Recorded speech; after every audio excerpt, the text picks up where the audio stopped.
नमस्ते दोस्तों। आज की कहानी है एक बेखौफ लड़की की जो आज़ादी से जीना पसंद करती है, लेकिन उसकी ज़िंदगी अचानक बदल जाती है जब एक सीरियल किलर के हाथों वो अगवा हो जाती है। ऑस्ट्रेलिया में विदेशी पर्यटक ग्रेग और हीथर शार्क के पास तैरने के लिए केज डाइविंग टूर पर जाते हैं। समुद्र किनारे उन्हें डेव नाम का दुकानदार मिलता है जो उन्हें चेतावनी देता है कि पिछली बार एक शार्क ने एक कॉलेज लड़के पर हमला किया था, लेकिन ग्रेग और हीथर उसकी बात पर ध्यान नहीं देते।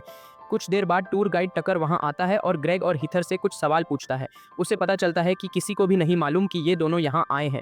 वो हंसते हुए कहता है, ये तो खतरनाक है। फिर वे लोग टक्कर की नाव पर सवार हो जाते हैं। रास्ते में टक्कर उन्हें अपने शार्क से जुड़े डरावने किस्से सुनाता है। वो बताता है कि बचपन से ही वो शार्क के पास तैर रहा है और उसके शरीर पर एक बड़ा निशान भी है। जब नाव सही जगह पर पहुंचती है, टक्कर पानी में मछलियों का चारा डालता है ताकि शार्क आकर्षित हो। हीथर बहुत डर जाती है। जब पानी में शार्क की फिन दिखती है, वो तैरने के लिए मना करती है। टक्कर उसे शांत करने की कोशिश करता है। हीथर पहले हैरान होती है, लेकिन फिर हंस पड़ती है और धीरे धीरे रिलैक्स हो जाती है।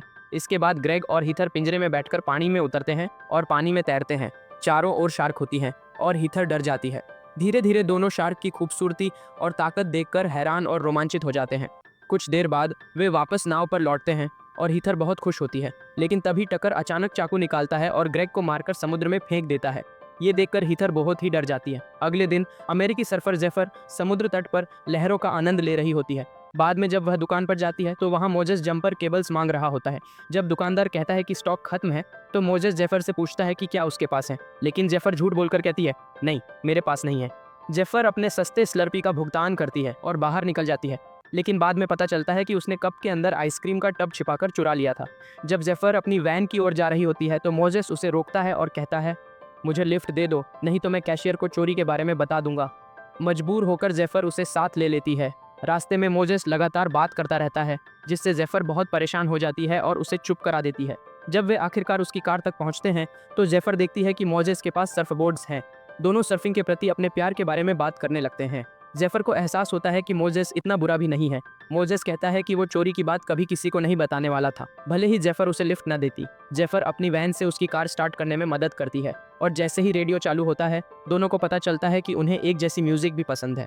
रात में जेफर मोजेस के घर के बाहर वैन में बैठकर उसके साथ रोमांस करती है। मजाक में मोजेस उसकी फिन की चाबी खिड़की से बाहर फेंक देता है। फिर दोनों बातें करते हैं और एक दूसरे के बारे में थोड़ा और जान लेते हैं। कुछ देर बाद मोजेस नाश्ता बनाने घर के अंदर चला जाता है, लेकिन जब वह वापस आता है, वैन गायब होती है। उधर जेफर बीच पर पहुंच चुकी होती है और सर्फिंग के लिए तैयार होती है। तभी उसे याद आता है कि वो अपनी फिन की चाबी भूल गई है। वो पास खड़ी एक ट्रक में ढूंढने लगती है और अचानक ट्रक के मालिक को देखकर चौंक जाती है। वो मालिक कोई और नहीं बल्कि टक्कर होता है। टक्कर जेफर को अपनी एक्स्ट्रा चाबी देता है और तारीफ करता है कि वह रात में अकेले सर्फ करने की हिम्मत रखती है। टक्कर के जाने के बाद जेफर को मोजेस का मैसेज आता है। वो पूछता है कि वो बिना बताए क्यों चली गई। जेफर बताती है कि वो सुबह की लहरें पकड़ना चाहती थी, लेकिन जब मोजेस कहता है कि वो भी आ जाए तो जेफर थोड़ी झिझकती है। अचानक टक्कर पीछे से आता है और उसका सिर एक बैग से ढक देता है। जेफर छूटने की कोशिश करती है, लेकिन टक्कर उसे कसकर पकड़ लेता है जब तक कि वो बेहोश नहीं हो जाती। फिर वो उसे इंजेक्शन देता है, उसके मुंह पर टेप चिपकाता है और उसे सर्फबोर्ड केस में छिपा देता है। इसके बाद टक्कर उसे अपनी नाव पर ले जाकर बंद कर देता है। कुछ घंटे बाद मोजेस जेफर को ढूंढते हुए आता है, लेकिन उसे सिर्फ उसकी छोड़ी हुई वैन मिलती है। मोजेस जेफर को फोन करने की कोशिश करता है, लेकिन फोन वैन के अंदर ही पड़ा होता है। उधर जेफर होश में आती है और खुद को कमरे में बिस्तर से हथकड़ी लगी हुई पाती है। उसके साथ ही हीथर भी वहां होती है और कमरे में सिर्फ एक बाल्टी होती है पेशाब के लिए। जेफर जोर जोर से मदद के लिए चिल्लाती है, लेकिन उसे सुनने वाला सिर्फ टक्कर होता है, जो अपने नाश्ते के दौरान उसकी चीखें सुनकर मजा लेता है। दीवार पर जेफर एक और लड़की का नाम देखती है, जिससे पता चलता है कि टक्कर पहले भी ऐसी लड़कियों को अगवा कर चुका है। जेफर हथकड़ी खोलने के लिए कुछ ढूंढने लगती है, लेकिन आसपास कुछ भी नहीं होता। हीथर बताती है कि कोई उसे ढूंढने नहीं आएगा। इसी बीच मोजेस जब काम पर जा रहा होता है तो देखता है कि जेफर की वैन टो की जा रही है। वो तुरंत पुलिस स्टेशन पहुंचता है और बताता है कि यह वैन जेफर का घर है, इसलिए इसे इस तरह छोड़ देना संदिग्ध है। पुलिस वाला मोजेस से जेफर का पूरा नाम पूछता है, लेकिन मोजेस को नाम नहीं पता होता, इसलिए रिपोर्ट दर्ज नहीं हो पाती। नाव पर हीथर रोने लगती है। वो कहती है कि अब कभी अपनी माँ को नहीं देख पाएगी। वो मानती है कि उसे अपनी माँ की बात सुननी चाहिए थी, क्योंकि माँ नहीं चाहती थी कि वो पढ़ाई में गैप ना ले। जेफर बताती है कि वो फोस्टर होम्स में बड़ी हुई है और वहाँ से भागकर आई थी। वो जुवेनाइल जेल में भी रह चुकी है। माहौल हल्का करने के लिए जेफर मजाक करती है और हीथर हंस पड़ती है। तभी जेफर देखती है कि हीथर के बिकिनी टॉप में मेटल वायर है। वो उससे वह वायर मांगती है। हीथर टॉप उतारकर उसे फेंक देती है और जेफर सफलतापूर्वक वायर निकाल लेती है, लेकिन जैसे ही वो हथकड़ी खोलने लगती है, टक्कर कमरे में आ जाता है। वो दोनों को सैंडविच और पानी देता है। और जेफर के बहुत पास बैठकर पानी में मौजूद शिकारी जानवरों की बातें करता है। फिर वो जेफर के पसीने को चखता है और बाहर चला जाता है। इसके बाद जेफर टॉप वापस हीथर को फेंक देती है और वायर से ताला खोलने की कोशिश करती है, लेकिन अचानक उसे चक्कर आने लगते हैं और वायर नीचे गिर जाती है। ऐसा लगता है कि टकर ने पानी में कुछ मिलाया था, क्योंकि हीथर बेहोश हो जाती है। कुछ देर बाद टकर वापस आता है, वह वायर उठा लेता है और फिर जेफर भी बेहोश हो जाती है। कुछ समय बाद जेफर होश में आती है। अब वह नाव के डेक पर एक कुर्सी से हथकड़ी लगी हुई बैठी होती है। सामने टकर कैमरा और लाइट्स सेट कर रहा होता है। हीथर भी वहाँ होती है, लेकिन एक क्रेन की चेन से बंधी हुई। टक्कर कहता है, भगवान आसमान में नहीं है, वो तो समुद्र के नीचे है। वो बताता है कि उसने जेफर को सर्फ करते देखा था और उसे लगा कि वो बहुत जिंदा और आध्यात्मिक है। यहीं से उसका पागलपन भरा शौक शुरू हुआ। टक्कर हीथर के बालों का एक हिस्सा काटता है और फिर उसे जगाता है। हीथर घबराकर रोने लगती है। टक्कर शार्क्स की तारीफ करता है और कहता है कि लोग उनके बारे में गलत कहानियां बनाते हैं। फिर वह क्रेन चालू करता है, जिससे हीथर धीरे धीरे पानी के ऊपर लटक जाती है। वो उसे आधा पानी के ऊपर छोड़ देता है ताकि वह हीथर के डर और चीख को कैमरे में कैद कर सके। कुछ ही सेकंड में शार्क्स आकर हीथर को खा लेती हैं। जेफर डर और सदमे में चिल्लाती रहती है और टक्कर कैमरा उसकी ओर मोड़ते हुए कहता है, ये है धरती का सबसे शानदार शो। बाद में जब जेफर को फिर से कमरे में बंद किया जाता है तो वो दीवार पर अपना और हीथर का नाम उकेरती है। उसी वक्त जेफर को दीवार पर नया पेंट दिखाई देता है। वो उसे खुरचती है और नीचे कई लड़कियों के नाम देखती है। उसे समझ आता है कि टकर ये बहुत समय से कर रहा है। उधर डाइनिंग रूम में टकर शराब पीकर नाच रहा होता है, क्योंकि उसे अपने शिकार से संतोष और रोमांच मिला होता है। वो हीथर के नाम वाली टेप और बालों का लटकन एक डिब्बे में रखता है और उसे उस अलमारी में रख देता है जहां उसकी बाकी सभी शिकारों की वीडियो टेप्स रखी होती हैं। फिर वो एक नई टेप निकालता है और उस पर जेफर का नाम लिख देता है। समुद्र की गहराई में हीथर की लाश तैरती रहती है। अगले दिन मोजेस सर्फिंग करने जाता है, लेकिन उसका ध्यान बार बार जेफर पर ही रहता है। वो चट्टानों के पास टूटा हुआ सर्फबोर्ड देखता है और सोचता है कि शायद जेफर का कोई हादसा हुआ है। उधर टकर जेफर के लिए नाश्ता लेकर आता है, लेकिन जेफर ट्रे को लात मार देती है और उसे गालियां देती है। टकर अपने काम का बचाव करता है और कहता है, शार्क भी इस इकोसिस्टम का हिस्सा हैं, उन्हें भी खाने का हक है। लेकिन जेफर उस पर बरस पड़ती है और कहती है, तू खुद को शिकारी समझता है, लेकिन हकीकत में तू तो सिर्फ एक कीड़ा है। जेफर की बात से टकर का अहंकार चोटिल होता है, इसलिए वह गुस्से में वहां से चला जाता है। तभी जेफर देखती है कि पेशाब की बाल्टी में हैंडल लगा है। वो उसे तोड़कर अलग कर लेती है। शाम को टक्कर डिनर करता है और अपनी वीडियो टेप्स देखता है। फिर वह नींद की दवा मिलाकर इंजेक्शन तैयार करता है और लड़कियों के कमरे की ओर बढ़ता है। जैसे ही वह जेफर को इंजेक्शन देने वाला होता है, जेफर बाल्टी के हैंडल से उसकी गर्दन में घोंप देती है। टक्कर पीछे गिरता है और दूसरे बिस्तर से सिर टकरा जाता है। अब जेफर को मौका मिल जाता है। वो उसकी चाबियां उठाकर खुद को आज़ाद कर लेती है, लेकिन तभी टक्कर होश में आ जाता है और उसे पकड़ने की कोशिश करता है। जेफर भागकर दरवाजे तक पहुंचती है ताकि उसे अंदर से बंद कर सके, लेकिन टक्कर भी पीछे भागता है और दरवाजा बंद नहीं होने देता। जेफर फिर से दौड़ पड़ती है। जब वो सीढ़ियां उतर रही होती है, टक्कर उसका पैर पकड़ लेता है और उसे इंजेक्शन लगा देता है। जेफर उसे लात मारकर गिरा देती है और फिर भागकर कंट्रोल रूम पहुंचती है। वो रेडियो पर मदद मांगने की कोशिश करती है, लेकिन कोई जवाब नहीं आता। तभी उसे दूर एक क्रूज शिप दिखती है। वो डेक पर जाकर जोर जोर से चिल्लाती है, लेकिन क्रूज पर म्यूजिक बहुत तेज होता है। कोई उसकी आवाज नहीं सुन पाता। इतने में टक्कर चाकू लेकर आता है तो जेफर उसके कैमरे को पकड़कर पानी में फेंक देती है। टक्कर एक पल के लिए भटक जाता है और जेफर उस मौके का फायदा उठाकर समुद्र में कूद जाती है। वो पूरी ताकत से तैरने की कोशिश करती है, लेकिन इंजेक्शन की दवा असर दिखाने लगती है और जेफर बेहोश हो जाती है।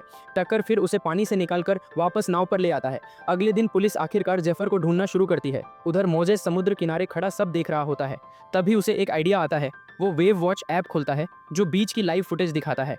वो उस रात की रिकॉर्डिंग देखता है और देखता है कि एक ट्रक जेफर की वैन के पास से जा रहा है। झूम करने पर उस पर टक्कर एक्सपीरियंस लिखा दिखाई देता है। मोजेस तुरंत उस कंपनी को ऑनलाइन सर्च करता है।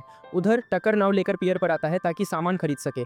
जेफर जाग जाती है और मदद के लिए चिल्लाने की कोशिश करती है, लेकिन उसके मुंह पर टेप चिपकी होती है। इस बीच मोजेस को वेबसाइट पर टक्कर का फोन नंबर मिल जाता है और वो नाव पर कॉल करता है, लेकिन टक्कर वहां नहीं होता, इसलिए कॉल मिस हो जाती है। मोजेस एक वॉइस मैसेज छोड़ देता है। सुपरमार्केट में टक्कर नया कैमरा खरीदता है। वापस आते समय वो ट्रैफिक में फंस जाता है और इंतजार करते हुए एक खूबसूरत टूरिस्ट लड़की देखता है जो शायद उसकी अगली शिकार बनने वाली होती है। उधर मोजेस को वेबसाइट पर पता भी मिल जाता है और वो तुरंत पियर की ओर ड्राइव करता है। वो नाव का दरवाजा पीटता है, लेकिन कोई जवाब नहीं मिलता। जाने ही वाला था कि उसे नीचे से धीमी आवाज सुनाई देती है। वो तुरंत खिड़की तोड़कर अंदर घुस जाता है। हाथ में हुक लेकर मोजेस नाव के अंदर आवाज का पीछा करता है और आखिरकार जेफर को कमरे में ढूंढ लेता है। वो उसके मुंह से टेप हटाता है और जेफर कहती है, पुलिस को बुलाओ और हथकड़ी खोलने के लिए कुछ ढूंढो। मोजेस ऊपर जाकर 911 पर कॉल करता है, लेकिन तभी टक्कर पीछे से आकर उसे धक्का दे देता है। मोजेस लड़ने की कोशिश करता है, लेकिन टक्कर बहुत ताकतवर होता है और फोन उसके हाथ से गिर जाता है। फिर टकर उसे जमीन पर पटकता है और जब मोजेस हेल्प बोल पाता है तो टकर उसे हुक से मार देता है। इसके बाद टकर उसके चेहरे पर लात मारकर फोन फेंक देता है। मोजेस किसी तरह बैग उठाकर टकर के चेहरे पर मारता है, उसे नीचे गिराकर हुक से उसका गला दबाने लगता है। वो लगभग जीत ही जाता है। तभी डेव अंदर आता है और मोसेस को बेहोश कर देता है क्योंकि उसे लगता है कि वो कोई घुसपैठिया है।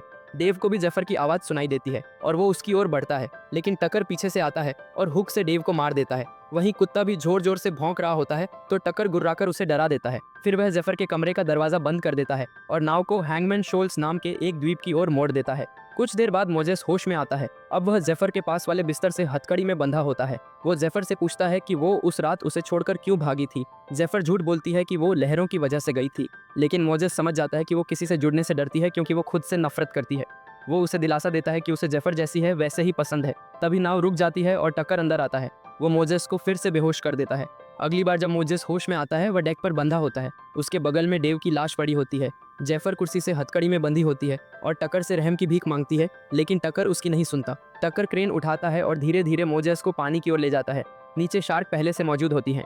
बेबस जेफर टक्कर से कहती है कि मोजेस की जगह उसे ले लो, लेकिन टक्कर उसका मजाक उड़ाता है और क्रेन आगे बढ़ाता रहता है। जैसे ही मोजेस पानी में पहुंचता है टक्कर नया कैमरा लाने दौड़ता है। जेफर चिल्लाकर कहती है, हिलो मत। मोजेस रुक जाता है और चमत्कारिक रूप से शार्क उसकी ओर से दिलचस्पी खो देती है और वहां से तैरकर चली जाती है। गुस्से में भरा टक्कर मोजेस को वापस खींच लाता है और उसे कई बार चाकू से मारता है। उसका खून पानी में गिरने लगता है, जिससे शार्क फिर से लौट आती है। उसी वक्त दूर से जेफर को ढूंढ रहे हेलीकॉप्टर में से एक दिखाई देता है। टक्कर को अपनी योजना रोकनी पड़ती है और वो दोनों को वापस कमरे में बंद कर देता है। जेफर डरती है कि मोजेस ज्यादा खून बहने से मर जाएगा, इसलिए वो बड़ा फैसला लेती है। वो अपना अंगूठा मोड़कर हड्डी उखाड़ देती है ताकि हथकड़ी से निकल सके, लेकिन तभी टक्कर अंदर आता है। वो थोड़ा खाना रखता है और जेफर से कहता है, तू भी मेरी तरह शार्क है, फिर बाहर चला जाता है। उसके जाने के बाद जेफर दोबारा हथकड़ी से हाथ निकालने की कोशिश करती है, लेकिन सिर्फ हड्डी उखाड़ना काफी नहीं होता। अब कोई और रास्ता न देखकर वो अपना अंगूठा काटकर चबाने लगती है।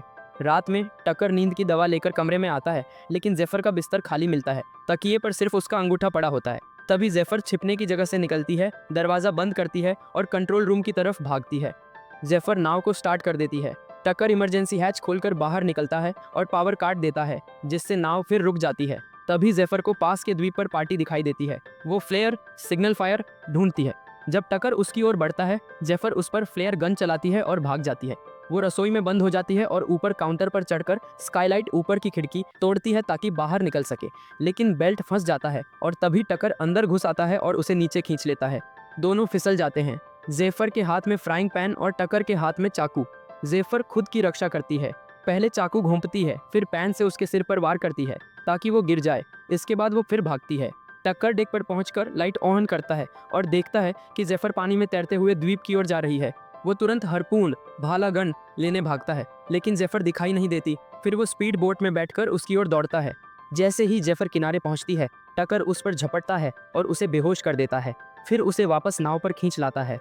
जब मोसेस होश में आता है वह कुर्सी से बंधा होता है और जेफर को नाव के किनारे समुद्र के ऊपर लटकाया गया होता है।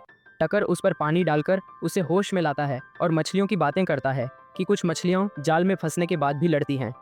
जेफर के खून की गंध से एक शार्क पास आ जाती है। टक्कर कैमरा ऑन करता है और जेफर को नीचे की ओर उतारने लगता है। जैसे ही शार्क उसके पास आती है जेफर उसे लात मारती है और शार्क डरकर वहां से तैरकर चली जाती है। गुस्से में भरा टक्कर हुक उठाता है और शार्क को चिढ़ाने की कोशिश करता है, लेकिन शार्क हुक लेकर पानी में तैर जाती है। जेफर हुक चुरा लेती है इससे पहले कि शार्क गायब हो। इसके बाद जेफर हुक का इस्तेमाल करके क्रेन पर चढ़ती है, लेकिन नीचे शार्क फिर से दिखाई देती है। टक्कर उसे डराता है और जेफर पानी में गिर जाती है। शार्क उसके पास आती है और कुछ सेकंड उसे घूरती है, लेकिन चूंकि शार्क भी टक्कर से घायल थी वह जेफर के लिए दया महसूस करती है और वहां से चली जाती है। अब जेफर नाव पर चढ़कर छिपकर घूमती है। जब उसे हार्पून मिलता है वह टक्कर पर निशाना साधती है और उसे पानी में गिरा देती है। इतनी बड़ी शार्क वापस आती है और अपने बड़े मुंह से टक्कर को पकड़कर खा जाती है। ये सब बदला लेने के लिए। सारी घटना कैमरे में रिकॉर्ड हो जाती है। हार्पून की रस्सी जेफर को नीचे खींचती है क्योंकि वह हथियार पकड़ रही होती है, लेकिन वह हथियार छोड़ देती है और नाव की ओर तैरती है। जेफर तुरंत दूसरी फ्लेयर निकालती है और आसमान में फेंकती है, साथ ही जोर जोर से मदद के लिए चिल्लाती है। कुछ ही देर में द्वीप पर एक जहाज हॉर्न बजाकर अपने आने का संकेत देता है। जेफर मोसेस के पास जाती है और उसे जागने के लिए विनती करती है क्योंकि वही उसका एकमात्र साथी है। मोसेस होश में आता है और मुस्कुराते हुए कहता है, मुझे पता था तो दोस्तों, यहीं खत्म होती है जेफर और मोजेस की रोमांचक और डरावनी कहानी। अगर आपको ये कहानी पसंद आई तो सब्सक्राइब करें और नोटिफिकेशन ऑन करें ताकि आप और भी ऐसी रोमांचक कहानियाँ मिस न करें। देखने के लिए धन्यवाद।